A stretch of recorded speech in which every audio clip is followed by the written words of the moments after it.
خبر شامل کریں گے قصور سے، جہاں شدید گرمی اور بجلی کی طویل بندش ننھی جان لے گئی۔ بچے کی موت پر لواحقین اور اہل علاقہ کا صبر جواب دے گیا۔ لوڈ شیڈنگ کے خلاف بھرپور احتجاج ریکارڈ کرایا۔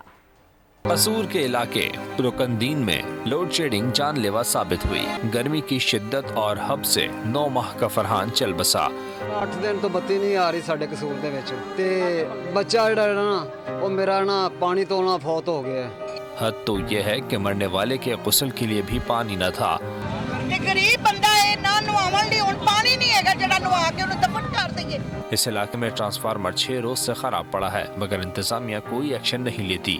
اسی ٹینشن میں شہری سڑکوں پر نکل آئے اور ٹائر چلا کر سڑک بند کر دی۔ مظاہرین نے لیسکو سب ڈویژن بھلے شاہ کے خلاف شدید نعرے بازی کی۔ کہا گرمی اور ہبس، اس پر بجلی کی بندش سے بچے بزرگ بے حال ہیں۔ 6-7 دن ہو گیا ہے ہمارے محلے کا ٹرانسفارمر لائٹ بند ہے، اس سے بچے کی جان کا کون ذمہ دار ہے؟ ساڈی وزیر اعلیٰ مریم نواز اگے درخواست ہے کہ ساڈے اہل علاقہ تک تے بجلی دا حل کیتا جاوے۔ گھروں اور مساجد میں بھی پینے اور وضو کرنے کے لیے پانی ختم ہو گیا۔ شدید ہبس کے باعث بجلی بند اور علاقہ مکینوں نے اعلیٰ حکام سے نوٹس لینے کا مطالبہ کر دیا۔ سبسکرائب کریں اور بیل دبائیں تاکہ کوئی خبر رہ نہ جائے۔